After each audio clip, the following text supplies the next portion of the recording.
গোয়ালা বাজার থেকে খালি কমলা কিনে আনছো যুবক।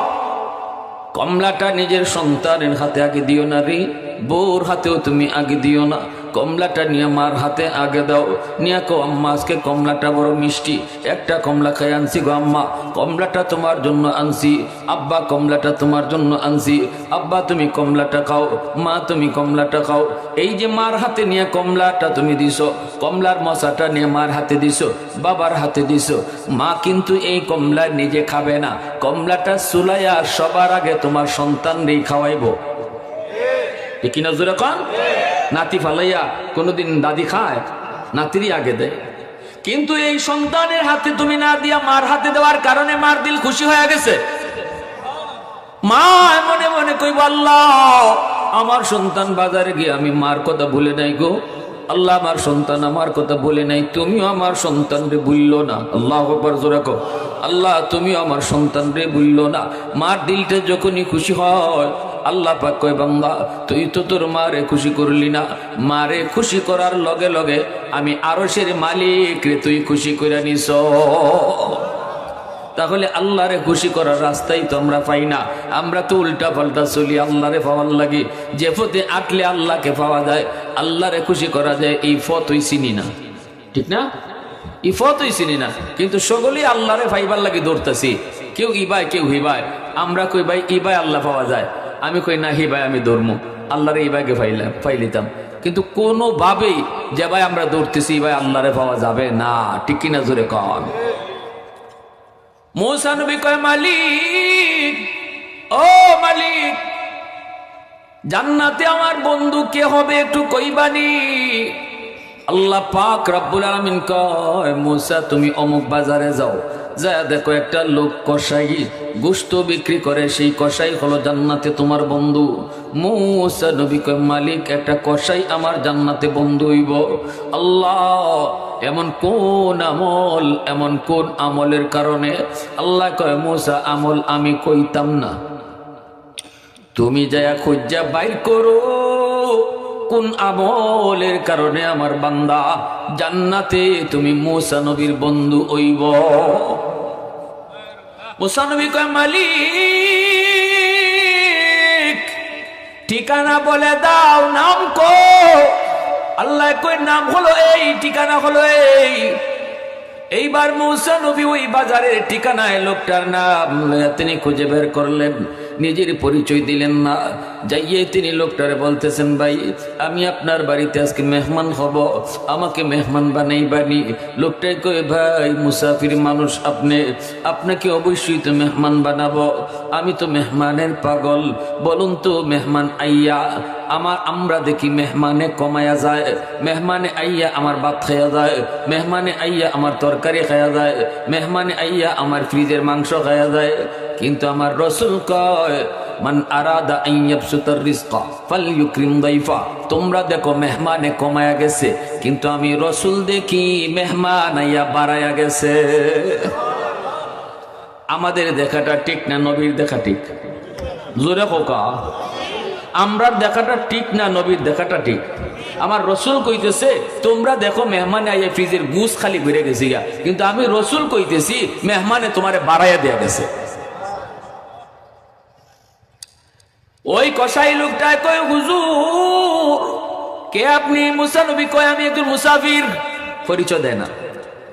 উদ্দেশ্য হইল ওই লোকটায় কি আমল করে রাত্রে উনি দেখতো, কোন আমলের কারণে সে জান্নাতে মূসা নবীর বন্ধু হইছে। বাড়িতে যা হাজির, মূসা নবী কয়, আমি দেখলাম ঘরে ঢুকেই বউয়ের রুমে ঢুকলো না, সন্তানের কাছে আগে গেল না, সবার আগে মা যেই রুমটাতে ঘুমে ওই মা রুমে ঢুকা মা পালঙের মধ্যে শুয়ে রয়েছে। অনেক বৃদ্ধা কবুতরের বাচ্চার মতো হয়ে গেছে, একদম বাঁকা হইয়া। এই 80 বছর 90 বছরের মাটাকে নিজের কোলের মধ্যে তুললো, এইভাবে কোলের মধ্যে লইয়া দুধের বাচ্চা যেভাবে আমরা খাওয়াই, এইভাবে ছেলেটায় তার মারে দুধের বাচ্চার মতো কোলে নিয়া হাতে বাজার থেকে আনা হালুয়া, এই হালুয়াটা মারে তুলে তুলে খাওয়াইতেছি। আল্লাহু আকবার। মূসা নবী কয়, আমি দেখলাম তার দুইটা দুধের বাচ্চা বাবার পা পুড়ে গেছে, বাবার পায়ে পুড়ে কান্দে আর কই, বাবা সারাদিন কিছু খাই নাই গো, পেটের ক্ষুধায় বড় অস্থির। দুটা দুশো অল্প বয়সে দুইটা বাচ্চা, শিশু বাচ্চা বাবার পায়ে পুরা কান্দের কয়, আব্বু পেটের ক্ষুধায় অস্থির, সারাদিনে কিছু খাই নাই, খাওয়ান দাও। বাবার হাতে কিন্তু খানা, কলিজার টুকরা সন্তান পায়ে পুরা কান্না করে খানার জন্য। এরপরও বাপে সন্তানের মুখে আগে দেয় না, সন্তান গুলারে বুঝায় আদর করে চুমা দেয় আর কয়, আব্বু একটু অপেক্ষা করো,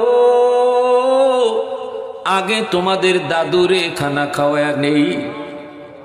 মুসা নবীকে আমি দেখলাম মা বিড়বিড় করে সন্তানের জন্য কি যেন দোয়া করে। মুসা নবী জিজ্ঞেস করেন, ভাইরে এই বাচ্চাগুলি কার? লোকটাই কয়, ভাই বাচ্চাগুলি আমার। বলে তোমার নিজের? বলে হ নিজের। বাচ্চাগুলি কান্না করে তুমি খানা দিলা না কেন? তখনই লোকটাই কয়, ভাইরে আমি আগে আমার মারে খাওয়াই, এরপরে নিজেরা খাই, বাচ্চারে খাওয়াই, আগে আমার মারে খাওয়াই, মারে না খাওয়াই আমরা কেউ খানা খাই না, সন্তানগুলিরও খানা দিব, আগে মারে খানা খাওয়াইয়া। মুসা নবী কই, ভাই এই আমল তুমি কতদিন যাবত করো? লোকটায় কই, ভাই 40 বছর যাবত এইভাবে আমল করি। আজকে 40টা বছর যাবত সবার আগে মারে খানা খাওয়াই, তারপরে নিজে খাই, তারপরে বাচ্চাগুলারে নিয়ে নিজে খাই, আগে মারে খানা খাওয়াই। মুসা নবী এবার কয়, তোমার মা কি যেন টুট নাইরা নাইরা দোয়া করলো, আমি কথাটা বুঝি নাই, কি দোয়া করছে মায়ের? কয়, মা দুইটা দোয়া করে সব সময়, একটা দোয়া দুনিয়াতে আমি পেয়ে গেছি, আরেকটা দোয়া করে মায়ের পরকালে, কিন্তু এটা কেমনে কবুল হবে আমার বুঝে পড়ে না। মুসা নবী কয়, কি দোয়া করে মায়? কয় 1 নম্বর দোয়া করছে, আল্লাহ দুনিয়াতে আমার সন্তানরে তুমি অভাবে রাখো না, আমার সন্তানরে তুমি সুখ শান্তিতে রাখো। আল্লাহ আমারে কোনো অভাবের মধ্যে ফেলায় নাই রে ভাই, আমি বড় সুখে আছি, শান্তিতে আছি, আমার কোনো অভাব নাই, কোনো অভাব নাই। মার এই দোয়াটা আমি নগদ পেয়ে গেছি। আরেকটা দোয়া করে, মা জানি না এটা কেমনে কবুল হবে, মা কেন এই দোয়াটা করে, কেন করে আমি বুঝি না। মুসা নবী কই, কি দোয়া? কই, মা কই, আল্লাহ জান্নাতে আমার সন্তানরে মুসা নবীর বন্ধু বানায় দিও। ও ভাই আমি জানি না, আমি একদম সাধারণ মানুষ, আমি গোশত বিক্রি করি বাজারে, কষাই, আমি জান্নাতে মুসা নবীর বন্ধু কেমনে ওই মা এই দোয়াটা করে? সাথে সাথে মুসা নবী নিজের পরিচয় দিয়া কয়, ভাই আমার বুকে আয়, বুকে আয়, আমি বনি ইসরাইলের নবী মুসা পয়গম্বর। তোমার মার এই দোয়াটাও কবুল হয়ে গেছে, যে দোয়াটা মায় করছে এই দোয়াটাও কবুল হয়ে গেছে, কারণ আমি আল্লাহর দরবারে জিজ্ঞেস করেছিলাম, মালিক জান্নাতে আমার বন্ধু কে হবে? একটু কও, একটু কও, একটু কও। আল্লাহ কো, মুসা যদি দেখতে চাও বাজারে যাও, অমুক নামে একজন কসাই আছে, সেই কসাই হলো জান্নাতে তোমার বন্ধু। আমি আল্লাহর কাছ থেকে তোমার আমলটা জানতে চেয়েছিলাম। আল্লাহ কো, মুসা আমল আমি বলবো না, তুমি যা দেখো, তুমি যা খুঁজে বের করো। ওরে ভাই আমি পেয়ে গেছি তোমার কোন আমল, কোন আমলের কারণে তুমি জান্নাতে আমার বন্ধু হবে। আমলটা হলো তোমার মার দোয়া। আওয়াজ দিয়া কও না সুবহানাল্লাহ। মুসলমানের আওয়াজ আল্লাহু আকবার, আরো জোরে আল্লাহু আকবার। আলহামদুলিমান কদ্দারা খাইরান ওয়া কাবালা,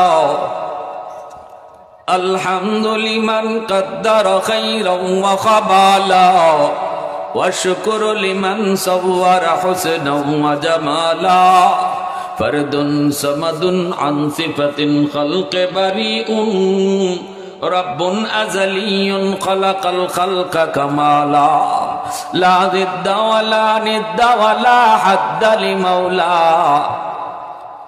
লা জিদ্দা ওয়ালা নিদ্দা ওয়ালা হাদ্দা লিমাওলা, আল আনা কামা কানা ওয়া লাম ইয়ালকা যাওয়ালা, আল আনা কামা কানা ওয়া লাম ইয়ালকা যাওয়ালা। মুসলমানের আওয়াজে বলো আল্লাহু আকবার, আরো জোরে আল্লাহু আকবার। এর জন্য বলি যুবক, তোমার আমার জিন্দিগির ভিতরে আল্লাহ কিছু বাতি লাগায় দিছে, কিন্তু জ্বালায় দেয় নেই। এই যে দেখো এই জায়গায় লাইট লাগানো, এই লাইট যদি জ্বালাইতে হয় পাওয়ার হাউস থেকে লাইন ওকে করা লাগবে। পাওয়ার হাউস থেকে যদি লাইন ওকে করো, বাতি কিন্তু জ্বলবে, এলাকাটা আলোকিত হবে। তোমার আমার প্রত্যেকের জীবনেই আল্লাহ কিছু বাতি লাগায় দিছে, জ্বালায় দেয় নাই। জ্বালাইবার জন্য আল্লাহ কইছে পাওয়ার হাউস থেকে লাইন ওকে করো। তোমার আমার জিন্দিগির পাওয়ার হাউস হলো বাপ মা, তোমার আমার জিন্দিগির পাওয়ার হাউস হলো মুরব্বীরা, তোমার আমার জিন্দিগির পাওয়ার হাউস হলো উলামায়ে কেরাম। ওই জায়গা থেকে যদি জীবনের বাতির লাইন তুমি ওকে করো, তাহলে আল্লাহ জিন্দিগির বাতি আল্লাহ জ্বালায় দিবে। মা বাবার দোয়া যদি তোমার পিছনে থাকে, মুরব্বীদের দোয়া যদি তোমার পিছনে থাকে, উলামায়ে কেরামের দোয়া যদি তোমার পিছনে থাকে, তাহলে আল্লাহ পাক জিন্দেগির বাতি তোমার জ্বালায় দিবে। লেখাপড়া তুমি করো, লেখাপড়া আল্লাহ পাক তোমারে ভালো রেজাল্ট করায় দিবে। তুমি চাকরি করো, আল্লাহ তোমাকে ভালো প্রমোশন করায় দিবে। ব্যবসা করো, আল্লাহ তোমাকে সফলতা দান করবে, কারণ পিছনে জিন্দেগির পাওয়ার হাউস থেকে লাইন ওকে করা। আর যদি তুমি বুঝো, চেষ্টা তুমি কম করো না, কিন্তু না না কিছুই তুমি ধরতে পাও না, ধরতে পাও না। হুজুর কত চেষ্টা করতেছি কিন্তু সফলতা পাই না। হুজুর হুজুর একটু দোয়া কইরেন। আমি বলি বাবা, সবার আগে দেখো লাইন ওকে আছে না কাটা আছে।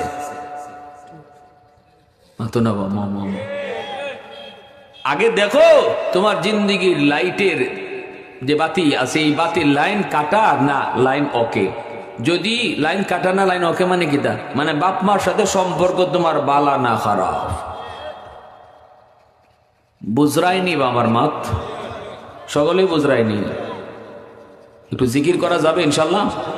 লা ইলাহা ইল্লাল্লাহ জুরে, লা ইলাহা ইল্লাল্লাহ জুরে।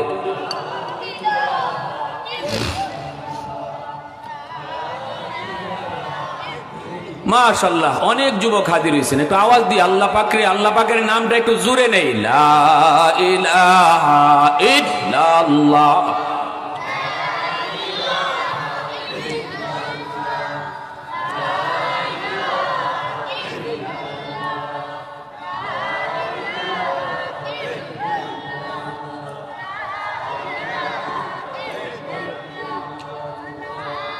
ये जिक्र खुदा दिल में सदा रखने दिया कर, और नक्श खुदा दिल में जमा रखने दिया कर। क्या जाने हक इस्लाम है कोई फضل इलाही, और वक्त दूरी क़ल्ब खला रखने दिया कर। मुर्शिद की नजर ग़ज़्ज़ बसर से न होती है, क्या खुश नजरी खुश नजरी खुश नजरी है। क्या खुश नजरी खुश नजरी खुश नजरी है। दिल तूर के दिल जोर दिया सबका खुदा से। क्या दिल शिकानी दिल शिकानी दिल शिकानी है। क्या दिल शिकानी दिल शिकानी दिल शिकानी है।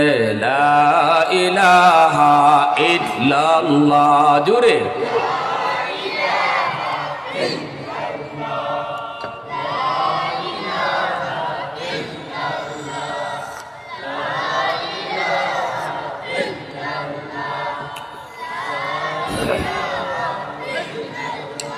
লা ইলাহা ইল্লাল্লাহ মুহাম্মাদুর রাসূলুল্লাহ। জোরে সুরে বলি সাল্লাল্লাহু আলাইহি ওয়াসাল্লাম। তাহলে কি বুঝলাম? নবীজি বলছেন বাপমার দোয়া কবুল হবে, এর 100% গ্যারান্টি আছে। গ্যারান্টিটা আমি দিছি না রসুল দিছেন? আরো জোরে বলেন, আমি দিছি না রসুল দিছেন? আল্লাহ রসুল দিছেন। তাহলে কোনো সন্দেহ আছে? জোরে বলেন। হ্যাঁ, এজন্য বলি যুবক, ঘর থেকে বের হও, মার কাছ থেকে দোয়া নিয়ে যাও, বাবার কাছ থেকে দোয়া নিয়ে যাও, কারণ তুমি আবার ঘরে নিরাপদে ফিরবা, এর কোনো গ্যারান্টি নাই, কোনো গ্যারান্টি নেই। এজন্য বলি ঘর থেকে বের হয়েছ, বাপ মার দোয়া নিয়ে বের হও। কোনো কাজের সন্ধানে তুমি বের হয়েছ, বাপ মার দোয়া নিয়ে বের হও। যে কোনো কাজে মার দোয়াটা চাও, বাবার দোয়া চাও। এর যুবক আর একটা জিনিস একটু মন দিয়ে শোনো, দোয়া চাওয়ার জিনিস না, দোয়া হলো নেওয়ার জিনিস। দোয়া চাওয়ার জিনিস না, দোয়া হলো নেওয়ার জিনিস। আম্মা একটু দোয়া করেন। এই কথাটা কোয়ার থেকে মার সাথে আচরণটা আগে আমার বালা হইতে হইব। যদি আমার আচরণটা বালা হয় তখন আর এই কথা কোন লাগে না, আম্মা দোয়া কইরো, অটো মার দিল থেকে দোয়া বাইরে আয়, ঠিক না? আমি মারে কষ্ট দিলাম, মারে সাতাইলাম, বউয়ের কথায় মারে বকাবকি করলাম, কিন্তু মার কাছ থেকে আবার দোয়াও চাই, আম্মা দোয়া কইরো। দোয়া কিন্তু মামুর বাড়ির মোয়া নাতা। হ্যাঁ, আপনি ইমাম সাহেবের ফিসিতে লাগিয়ে থাকবেন রাত দিন 24 ঘন্টা, জোর 2 মিনিট লেট হইল কেন? নামাজে 1 মিনিট যদি কাটাটা সরে যায় ইমাম সাহেবের উপরে তুমি ফায়ার হয়ে যাও। আবার ফুট বিদেশ যেত, হুজুরের কাছে লম্বা দোয়া চাইছো, হুজুরে কি যার দোয়া করবো বুঝো না তুমি? জোরে মাতুন না লাগি, এটা হাসা কথা না মিশা কথা? হ্যাঁ, সামনাসামনি তোমার হলো লম্বা তো, তোমার 14 গোষ্ঠী জান্নাতে পাঠাই দিছে। কলজাত তো জানে কিতা আছে, মাতো না বা? তাইলে দোয়া হাতের সাথে সম্পর্ক না, দোয়ার সম্পর্ক কলিজার সাথে, ঠিক কি না? আমি কারো কলিজা জয় কইরা নিমু, কলিজার থেকে দোয়া বাইরিব। আমি কলিজার মাঝে কষ্ট দিমু, আর তুল্য লাভ হইতো না। এজন্যই দোয়ার সম্পর্ক হাতের সাথে না, ভালো করে মনে রেখো। দোয়ার সম্পর্ক হলো দিলের সাথে। আমি আমার মা বাবার দোয়া চাই, বাপ মার সাথে আমার আচরণটা এমন হইতো। ঘর থেকে বাইরেতেছ, কওনি আম্মা আমি একটু বাজারও যাইতেছি, আম্মা তোমার কিছু লাগবো? আব্বা আমি বাজারও যাইতেছি, তোমার ওষুধ লাগবো? আরে আমি বাজারও যাইতেছি এই কথাটা মারে না কইয়া গেলে মা কিতা তোমার লাগে টেনশন করবো? মা হয়তো তুমি দুধের বাচ্চা যে তুমি বাজারে গেলে আড়াই দিবাই, কিন্তু এরপরও যখন মারে কইবা আম্মা আমি বাজারে যাইতেছি, তখন মার দিলটা খুশি হয়। মা এখন দেখছো আমার ভূত তো আমার না জিগাইয়া গেলেও পারতো, কারণ হে তো আর আড়াইয়া যাইবার বয়স এখন নাই, আবার বাড়ি থাইব। এরপর আমি মারে জিগাইতেছি আম্মা বাজারও যাই, তোমার কিছু লাগবে নি, মার দিল খুশি হয়ে গেছি গা। ওই যে খুশি হয়েছে এইটা ওই দোয়া, ঠিক না? জুড়ে কও, এই যে দিল খুশ হয়েছে এটাই দোয়া।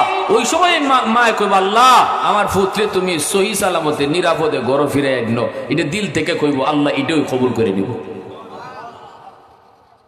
কষ্ট হইতেছে আপনাদের? কি ভাই কষ্ট হইতেছে?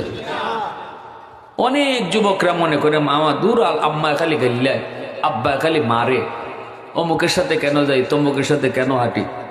তোমার মা তোমার বাবা কোনোদিন তোমার খারাপ চায় না, ভালো চায়। তুমি যেটাকে ভালো মনে করতেছো এটা তোমার বাপ মা বুঝতেছে এটা তোমার জন্য ক্ষতি। যার সাথে চলতেছো তুমি মনে করতেছো এটা তোমার কলিজার টুকরা বন্ধু। আমারে খুজুরে কইতা ছাত্র জমানায়, কারণ যুবকরা তো বন্ধু পাগল থাকে, ঠিক না? এই জোয়ান ফুয়াইন মাত্র না খেলে যুবকরা কি পাগল থাকে, কি পাগল? আমি যদি কইছি একদিন আমার হুজুর গিয়েছেন এই খেডা, আমি কইলাম হুজুর আমার বন্ধু। হুজুর এখন বন্ধু ইকেলিস, এই বয়সে বন্ধু ইকলি, এটা বন্ধু হয় না বাবা, এটা বন্দুক। বন্দুক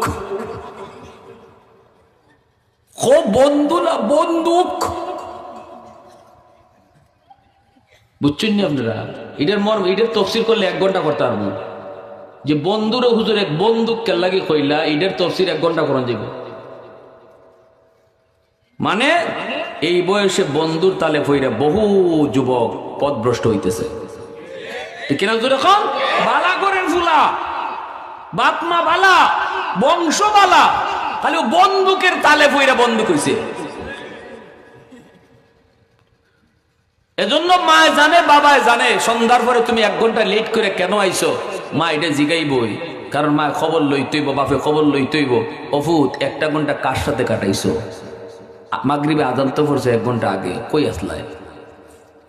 এটারে তুমি মনে কইরো না যে দূর মা খালি জ্বালায়, অত জবাব দিয়া চলন যাইব দুনিয়া। যেদিন নিজে বাপ হইবাই ওই দিন বুঝবাই, ঠিক না? জোরে খাও, যেদিন নিজে বাপ হইবাই ওই দিন বুঝবাই মা কেন ওই দিন এই প্রশ্নটা করছিল, বাবাই কেন এই প্রশ্নটা করছিল, আব্বা 1টা ঘন্টা কার সাথে কাটাইছো। এখন বুঝতায় না, এজন্য কোনোদিন মা বাবাকে পর মনে করবা না। মনে করবা না বাপ মা তোমার খারাপ চায়, বাপ মা তোমার পথ আটকাইলিছে, বাপ মা তোমার পথ বেড়া দালাইছে। না, বাপ মা কখনো সন্তানের পথ আটকায় না, সন্তানরে বেড়া দেয় না, সন্তানদের সঠিক পথে চালায়, সন্তানের ভবিষ্যৎ উজ্জ্বল চায়, সন্তানের ভবিষ্যৎ উজ্জ্বল চায়। এটা সকল বাপ মার অন্তরের দোয়া। ঠিক কিনা জোরে কও। একটা ঘটনা শুধু কই, বাস্তব একটা ঘটনা, যে মার বৌদ্ধ কেমনে কামো লাগছে দেখেন। করাচির হজরত হাকিম আক্তার সাহেব রাহিমাহুল্লাহ, বহুত বড় বুজুর্গ, ইনি করাচির মসজিদের জুম্মার নামাজ পড়েন। দেখতেছেন একটা যুবক সুন্দর করে নামাজ পড়লো, কিন্তু তার ডান হাত কাপড় দিয়ে পেঁচানো। আল্লাহর ওলি নামাজটা শেষ হলে পরে যুবককে ডাক দিলেন, যুবক তোমার হাতটা কাপড় দিয়ে পেঁচায় রাখছো কেন? যুবক বলতেছে, হুজুর আমার হাতের মধ্যে পচন শুরু হয়েছে, দুর্গন্ধ বের হয়, এজন্য আমি কাপড় দিয়ে পেঁচায় রাখছি। যদি কাপড় দিয়ে পেঁচায় না রাখি মসজিদের ভিতরে কেউ টিকতে পারতো না, এত দুর্গন্ধ। আল্লাহর ওলি কয়, বাবারে তুমি ডাক্তার দেখাইছো? কয়, হুজুর সব ডাক্তার দেখানো শেষ, কোনো ডাক্তারই রোগ ধরতে পারে না। আল্লাহর ওলি কইতে, আও তোমারে আমি আরো ভালো ডাক্তার দেখাই। যুবক কান্নান শুরু করছে। কয়, হুজুর কোনো ডাক্তার দেখায় লাভ হবে না। তাম দুনিয়ার সমস্ত ডাক্তার যদি আমারে বাইটটা খাওয়ায় দেওয়া হয় তবু আমার রোগ ভালো হবে না, কারণ ডাক্তার আমার রোগ ধরতে পারে নাই, আমি নিজে আমার রোগ ধরে ফেলছি। আমার রোগ হলো আসমানে, চিকিৎসা চলছে জমিনে। আগুন লাগছে শেরপুর, পানি দেয় ফরিদপুর। আগুন যেখানে ওইখানে তো পানি দিতে হবে, ঠিক না? হ্যাঁ, সারা জীবন যদি ফরিদপুর পানি দেয়, শেরপুরের আগুন নিবনি নি? মাতো কাঁপে। যুবক কই, হুজুর আমি আমার মার গর্ভে একমাত্র সন্তান, মা কষ্ট করে করে আমার লেখাপড়া করাইছে, জন্মের পরে আব্বা মারা গেছে, এরপরে মা মানুষের বাড়িতে কাম কইরা আমারে মা লেখাপড়া করাইছে, আমি পড়ালেখা করে বেটা হয়ে গেছি বেটা। এরপরে দেখা যায় সুন্দর একটা মেয়ের সাথে আমার পরিচয় হয়েছে, আমি বড় লোকের মেয়ের বিয়া করে বাড়ি তুলছি। আমার মায় কইছে, বাজান রে বড় লোকের ফুরিয়ে আনছো, আমারে তো মা কইয়া ডাকতো না, আমি তো গরিব মা। আমি কইছি, মা তুমি টেনশন করো না, আমি সব বুঝে কইছি বাপ বালা মা বালা, অসুবিধা হইতো না।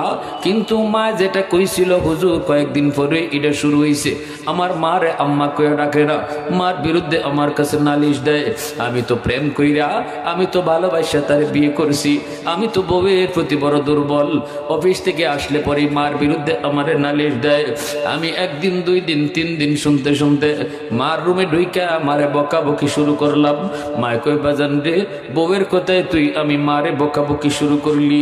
তৃতীয় দিন চতুর্থ দিন যাই মার গায়ে আমি হাত উঠে ফেলছি। নাউজুবিল্লাহ জোরে কর। যেই মাত্র মার গায়ে হাতটা উঠাইছি, মা চোখের পানিটা ফেলায় কই, বাজান আজকে তুই বউয়ের কথায় আমি মার গায়ে হাত উঠাই দিলি, যে হাতটা দিয়ে তুই মারে মারছ, এই হাত মা চুমায়া চুমায়া বড় করছি। ঠিক আছে, যে হাত দিয়ে তুই মারছো এই হাতটা যেন আল্লাহ ফসায়া দেয়, তুই যেন আমার জানাজার নামাজ পড়তে না পারো। হুজুর আমার মা দুইটা বদুয়া দিছে, আমি তখনই টের পাইছি পায়ের জমিন কাইপা উঠছে। কিছুদিন পরে অফিস থেকে খবর পেলাম মা মারা গেছে। গ্রামে পৌঁছতে পৌঁছতে আমার অনেক দেরি হয়ে গেল, জানা যায় আমি শরীক হতে পারলাম না।